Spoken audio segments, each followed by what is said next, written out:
Hello students, Learn24 academy में आपका स्वागत है। देखिए स्टूडेंट्स, हम पढ़ रहे हैं एकलव्य मॉडल रेजिडेंशियल स्कूल के लिए जो कंप्यूटर का सिलेबस है उसे देख रहे हैं। ठीक है, इसमें basic knowledge of computer operations आपका एक टॉपिक दे रखा है, इंपॉर्टेंट टॉपिक है जहाँ से आपके 30 नंबर तक के क्वेश्चन पूछे जाएंगे।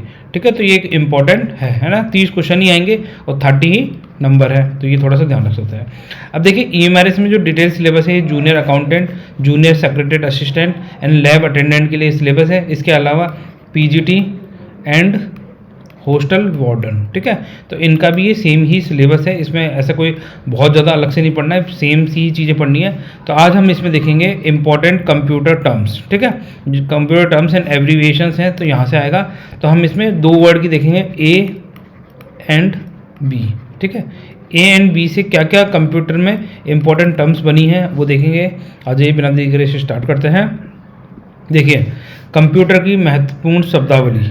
तो कंप्यूटर की जो महत्वपूर्ण शब्दावली है ये हम क्यों पढ़ रहे हैं, क्योंकि आपके सिलेबस में दे रखा है। तो आप इसको ऐसे मत पढ़िए कि आपके सिलेबस में दे रखा है इसलिए पढ़ रहे हैं। आप इनको अंडरस्टैंड करिए, समझने की कोशिश करिए कि ये आपके जीवन में क्या काम आएंगे। अब जैसे मान लीजिए यहाँ पर AC लिखा हुआ है और यहाँ लिखा हुआ है अल्टरनेटिंग करंट, तो ये आपने अपने जीवन में इसको कहाँ फील किया है। सबसे पहले इसका एग्जाम्पल सोचिए। ठीक है, अगर मैं पूछूं ये अल्टरनेट करंट का एग्जांपल कोई दे सकता है, इस कहाँ पर है। जैसे मान लीजिए आप मोबाइल फ़ोन चार्ज करते हैं। ठीक है, मोबाइल फ़ोन चार्ज करते हैं तो जो चार्जर होता है वो AC पे काम करता है या DC पे काम करता है, बताइए। ठीक है, ये क्वेश्चन हो जाएगा इंपॉर्टेंट। और इसी तरह के क्वेश्चन आपसे एग्जाम में क्वेश्चन पूछे जाते हैं। मोबाइल फ़ोन का जो चार्जर होता है, चार्जर, ठीक है, ये जो मोबाइल फ़ोन का चार्जर होता है AC होता है DC होता है। हमारे घर में जो करंट आता है वो AC होता है या DC होता है, इसका आंसर दीजिए। जब इसका आंसर देने में आप सक्षम हो जाएंगे तो ये चीज़ें आपको रटनी नहीं पड़ेंगी, आप आराम से समझ जाएंगे। देखो, हमारे घर में जो बिजली आती है वो AC आती है, उसे अल्टरनेट करंट बोला जाता है। और जो डायरेक्ट करंट होता है वो हमारा मोबाइल फ़ोन चार्जर में DC करंट इस्तेमाल करते हैं। ठीक है, तो ये थोड़ा सा ध्यान रख सकते हैं। अब देखिए अबेकस, अबेकस के बारे में जब हमने बेसिक्स ऑफ कंप्यूटर स्टार्ट किया था, है ना, इंट्रोडक्शन ऑफ कंप्यूटर में हमने अबेकस, तो ये क्या था, पहला गणना करने वाला यंत्र था। ठीक है, गणना करने के लिए प्रयुक्त एक अति प्राचीन युक्ति थी जिसका आविष्कार कहाँ पे हुआ था, चाइना के अंदर हुआ था। कहाँ हुआ था, चाइना। ठीक है, तो आपको ये बेसिक चीज़ें पता होंगी तो आप और लोगों से वैसे भी आगे निकलेंगे। देखो, आपको क्या है, रटना नहीं है, चीज़ों को समझने की कोशिश करें। अबेकस किस प्रकार का होता है, अबेकस कैसा दिखता है। अगर किसी ने अबेकस नहीं देखा तो उसको क्या है, उसका गूगल कर लेना चाहिए। ये भी नहीं इंतजार करना चाहिए कोई आएगा वो उसे बताएगा। ठीक है, तो अबेकस में क्या होता है, इस तरीके से स्पोक्स होती है, डंडियाँ होती हैं। ठीक है, और इन डंडियों में जैसे ये डंडियाँ हैं तो इस पहली डंडी में एक गोला लगा होगा, दूसरी डंडी में 2 गोले लगे होंगे, तीसरी डंडी में 3 गोले लगे होंगे, चौथी गोली में 4 गोले लगे होंगे। ठीक है, तो ये क्या रिप्रेजेंट कर रहा है, ये काउंटिंग करने के लिए। जैसे इसमें आप है ना मोमेंटम करेंगे तो आप, मैं इसको बोलूँगा 1 2 3 4, इस तरीके से ये कैलकुलेशन करने का सबसे प्राचीन यंत्र था। ठीक है, अबेकस जिसे बोला जाता है। ठीक है, ये 2 कर दीजिए और ये तीसरा कर दीजिए। ठीक है, तीसरा है एक्सेस कंट्रोल। ठीक है, AC में ये वाला AC नहीं है, ये अल्टरनेटिंग करंट AC के लिए जब भी AC मतलब एब्रीविएशन आएगा AC का तो अल्टरनेटिंग करंट बोलेंगे अपन। ठीक है, तो यहाँ पर क्या है, एक्सेस कंट्रोल। एक्सेस कंट्रोल का मतलब होता है सूचना, जो आपके पास इंफॉर्मेशन है, संसाधन जो रिसोर्सेज है, उसकी सुरक्षा के लिए प्रयुक्त विधि से अनाधिकृत यूज़र को रोकना। ठीक है, तो जो भी अनऑथराइज्ड पर्सन है आप उसको वह चीज़ यूज़ करने से रोक रहे हैं जो उसको यूज़ नहीं करनी चाहिए। ठीक है, जैसे मान लीजिए आपका मोबाइल फ़ोन है तो आपने क्या करा, इस मोबाइल फ़ोन में पासवर्ड लगा दिया। ठीक है, फिंगरप्रिंट लगा दिया, कुछ लगा दिया। ठीक है, तो अब क्या है, अब इसको कौन खोल सकता है, इसको आप ही खोल सकते हैं। तो आपने इसका जो एक्सेस कंट्रोल है वो अपने हाथ में रखा है। भाई जब ये फ़ोन जब किसी के हाथ में भी चला जाए, जब तक मेरी फिंगरप्रिंट नहीं लगेगी, मेरा पासवर्ड नहीं डलेगा, तब तक इसे कोई खोल नहीं सकता। तो एक्सेस कंट्रोल बोलते हैं। ठीक है, अब ये चौथा देखते हैं, एक्सेस टाइम। ठीक है, एक्सेस टाइम का क्या तात्पर्य है, जो हमारी मेमोरी से डेटा प्राप्त करने के लिए दिए गए निर्देश व वास्तव में डेटा प्राप्त होने के बीच का समय है। ठीक है, तो एक्सेस टाइम कितने टाइम में आप एक्सेस कर पा रहे हैं किसी भी रिसोर्स को। अब जैसे मान लीजिए आपने अपने कंप्यूटर खोला और एक क्लिक दबाया किसी फाइल पे, अब वो गोल गोल घूमे जा रहा है और आधा घंटे बाद खुलता है। तो आपको उस फाइल को आपने उस फाइल पे तो क्लिक कर दिया, वो तो 1 सेकंड से भी कम समय लगा। ठीक है, परंतु उसको एक्सेस करने में आपको कितना समय लगा, आधा घंटा। तो ये वाली बात कह रहा है, मेमोरी से डेटा प्राप्त करने के लिए दिए गए निर्देश व वास्तव में डेटा प्राप्त होने के बीच का जो समय होता है उसको बोलते हैं एक्सेस टाइम। ठीक है, आपने 1 सेकंड से भी कम समय में उसको निर्देश दे दिया, अब वो आपको आधा घंटे बाद रिफ्लेक्ट करके दिखा रहा है, तो इसे एक्सेस टाइम बोला गया। ठीक है, 5वां हो जाएगा एक्टिव विंडो। ठीक है, एक्टिव विंडो कौन सी होती है? जो वर्तमान में जिस पे आप अभी कार्य कर रहे हैं, वर्तमान में प्रयोग आने वाली विंडो जो हाईलाइट है, ठीक है, जो आपके सामने है, उसी को एक्टिव विंडो बोलेंगे। और जो आपके सामने नहीं है उसे क्या बोलेंगे? Dormant window. ठीक है, पीछे छुपी हुई विंडो। आ जाइए आगे। एसेसरी, ठीक है, कितने हो गए थे ये? 5 था, ये हो जाएगा छठा। ठीक है, एसेसरी क्या होता है? कंप्यूटर में लगे जो भी संसाधन होते हैं, जो रिसोर्सेज होते हैं, जैसे मान लीजिए आपको कोई डेटा चाहिए तो आप पेन ड्राइव लगाएंगे, फ्लॉपी डिस्क लगाएंगे, ठीक है, हार्ड डिस्क लगाएंगे, डीवीडी लगाएंगे, वेब कैमरा लगाएंगे। ये चीज़ क्या है? एसेसरी है, जिनका आप है ना एक्स्ट्रा यूज़ ले रहे हैं अपने अकॉर्डिंग, आपकी सुविधा के अकॉर्डिंग। ठीक है, तो कंप्यूटर में लगे संसाधन, scanner, webcam, floppy disk, CD, DVD etcetera, ये सभी क्या कहलाती है? एसेसरीज कहलाती है। आज ये सातवां देखिए, सातवां है एक्टिव सेल। अब देखो एक्टिव सेल का है, एक्सेल में जब आप काम कर रहे होंगे, जिस सेल में आप काम कर रहे हैं उसे ही एक्टिव सेल बोला जाता है। जैसे मान लीजिए आपने ये एक्सेल देखी, मैं एक्सेल थोड़ी सी बना रहा हूँ, ज़्यादा नहीं बनाऊंगा। ठीक है, कि मैंने 3 ब्लॉक्स बनाए, है ना। तो आप मान लीजिए इस वाले ब्लॉक में काम कर रहे हैं, इस वाले बीच वाले में, ठीक है, तो इसको बोलेंगे एक्टिव सेल। अब इस सेल में कार्य कर रहे हैं, है ना। तो वह सेल खाना जहाँ वर्तमान में डेटा लिखा जा रहा है या परिवर्तित किया जा रहा है उसे एक्टिव सेल बोला जाता है। आ जाइए 8वां, एक्यूमुलेटर। एक्यूमुलेटर का मतलब होता है एक रजिस्ट्रार जो प्रोसेसिंग के दौरान डेटा व रिजल्ट को स्टोर करता है, उसे क्या बोलते हैं? एक्यूमुलेटर बोलते हैं। ये जब हमने रैम पढ़ाई है आपको, रैम, ठीक है, मेमोरी सिस्टम पढ़ाया था मेमोरी में, ठीक है, तो मेमोरी वाले चैप्टर में आपने ये देखा होगा कि रजिस्टर्ड मेमोरी होती है। ठीक है, तो रजिस्टर्ड मेमोरी में जो प्रोसेसिंग और डेटा को, जो भी डेटा से रिजल्ट का शो किया जा रहा है उसके बीच का जो टाइम लग रहा है या उसको स्टोर करने के लिए जो जगह का घेरा जा रहा है उसे एक्यूमुलेटर बोला जाता है। ठीक है, तो रजिस्ट्रार जो प्रोसेसिंग के दौरान, जब प्रोसेसिंग हो रही है चीज़ का आपके सामने, मतलब गोल गोल घूम घूम के, या फिर आपने कोई एक फ़ोटो डाली, फ़ोटो को प्रोसेस कर दिया भैया, उसको हाई डेफिनेशन HD में कन्वर्ट कर रहे हैं या फिर उसकी साइज़ को कम कर रहे हैं, तो उसके रिजल्ट को स्टोर करने के लिए एक्यूमुलेटर का इस्तेमाल होता है। ठीक है, ये थोड़ा ध्यान रखें।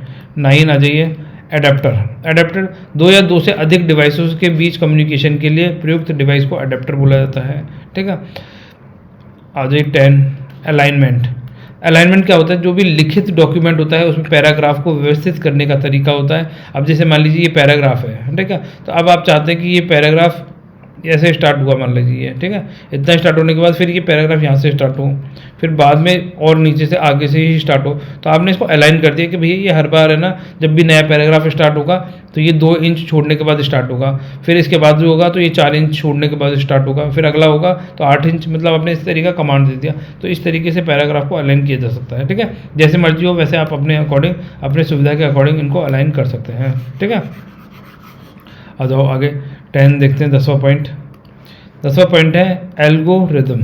11वां, सॉरी, एल्गोरिदम। एल्गोरिदम क्या होता है? किसी कार्य को पूरा करने के लिए कंप्यूटर को दिए जाने वाले इंस्ट्रक्शंस का ऑर्डर एल्गोरिदम कहलाता है। आ जाओ एनालॉग कंप्यूटर। ठीक है, ये 12वां पॉइंट हो जाएगा। एनालॉग कंप्यूटर कौन से होते हैं? वह कंप्यूटर जो एक डेटा का प्रयोग करते हैं जिसकी वैल्यू बदलती है। ठीक है, और 13वां हो जाएगा एल्गोरिदम। ठीक है, ये एनालॉग कंप्यूटर हो गया, ये एल्गोरिदम हो गया। किसी कार्य को पूरा करने के लिए कंप्यूटर को दिए जाने वाले इंस्ट्रक्शंस को क्या बोलते हैं? जो भी इंस्ट्रक्शन, जो ऑर्डर ऑफ इंस्ट्रक्शंस होते हैं उनको एल्गोरिदम बोला जाता है। ठीक है, 13 ये होगा, ये तो वापस से रिपीट हुआ था। ठीक है, तो एनालॉग कंप्यूटर, अच्छा ये दोनों वापस रिपीट हुए, यहाँ हो जाइए 14। ठीक है, एनिमेशन। एनिमेशन से अनेक स्थिर चित्रों को एक एक करके तेजी से गुजारना ताकि गतिशील महसूस हो, उसे ही एनिमेशन बोला जाता है। ठीक है, एनिमेशन में क्या होता है? जनरली ये रियल तो होता नहीं है। ठीक है, एनिमेशन में क्या है? आपने फोटोज़ क्रिएट करी हैं, ठीक है, तो अनेक स्थिर चित्रों, ठीक है, फिक्स जो फोटोज़ हैं उसको इतनी तेज़ी से आप गुजार रहे हैं कि वो आपको मोमेंटम में दिखाई दे रही हैं, तो ये एनिमेशन कहलाता है। ठीक है, 15 हो जाएगा एप्लीकेशन सॉफ्टवेयर। एप्लीकेशन सॉफ्टवेयर वह सॉफ्टवेयर होता है जिस पर आप काम कर रहे होते हैं। ठीक है, आपने अपनी सुविधा के लिए जिस एप्लीकेशन को डाउनलोड किया है, ठीक है, तो वो क्या कहलाती है? Application software. एक या अधिक प्रोग्रामों के समूह जो किसी विशेष कार्य के लिए तैयार किया जाता है उसे क्या बोला जाता है? एप्लीकेशन सॉफ्टवेयर बोला जाता है ना। तो आपने अपनी सुविधा के लिए किसी एप्लीकेशन को डाउनलोड किया तो वो क्या होगा? विशेष कार्य के लिए तो कर रहे हैं उसको। ठीक है, तो ये आपका एप्लीकेशन सॉफ्टवेयर कहलाता है। आ जाइए यहाँ पर 16, असेंबलर, असेंबलर का मतलब होता है कंप्यूटर प्रोग्राम जो असेंबली भाषा को मशीन भाषा में, ठीक है, असेंबली जो लैंग्वेज है उसको किस में कन्वर्ट कर रहा है, मशीन लैंग्वेज में, ठीक है। तो इसको क्या बोला जाता है, असेंबलर बोला जाता है। और ये कौन सी जनरेशन में काम आती थी असेंबली लैंग्वेज, ये बताइए, ठीक है। 17वां एक्सिलरी मेमोरी, ठीक है। तो सेकेंडरी मेमोरी भी कहते हैं इसको, एक्सिलरी मेमोरी जो मेन मेमोरी की सहायक होती है, ठीक है। 18 आ जाइए, बैकबोन, कंप्यूटर नेटवर्क की मुख्य लाइन जिसे अन्य कंप्यूटर जुड़े होते हैं उसे ही बैकबोन बोला जाता है।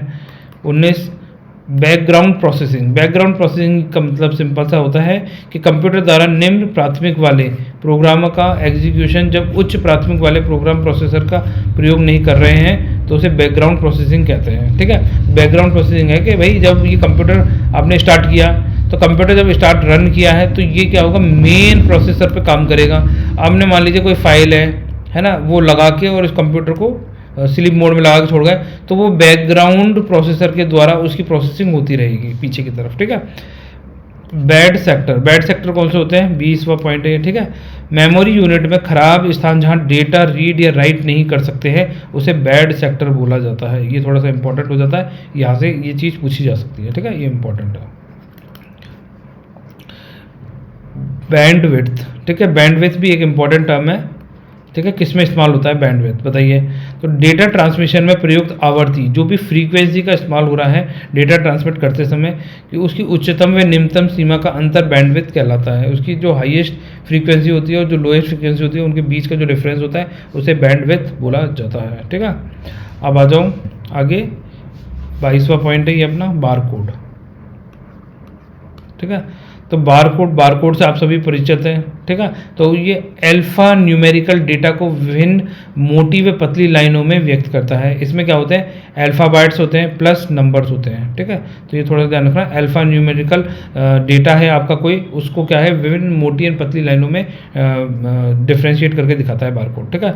आ जाइए 23, बैच फाइल। बैच फाइल कौन सी होती है, ऑपरेटिंग सिस्टम में स्वयं संपादित होने वाली फाइलों को बैच फाइल कहा जाता है। बैच फाइल वो है कि जो अपने आप ही कार्य करने लगती है, ठीक है। ये इनका बल्क होता है, ये अपने आप कार्य करती है। जब भी आप कोई एप्लीकेशन क्लिक करेंगे ऑपरेटिंग सिस्टम पर, ठीक है, तो ये बैच फाइल अपने आप पीछे से रन करना लग जाती है, ठीक है।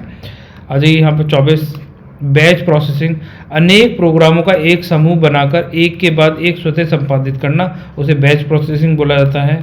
25, बॉड, ठीक है, डेटा ट्रांसमिशन गति को मापने की इकाई है एक baud is equal to 1 bit प्रति सेकेंड, ठीक है। तो ये थोड़ा सा इंपॉर्टेंट है, यहाँ से आपसे पूछा जा सकता है, ठीक है। बैच फाइल भी इंपॉर्टेंट, याद कर लीजिए, ये पूछ सकते हैं, ठीक है।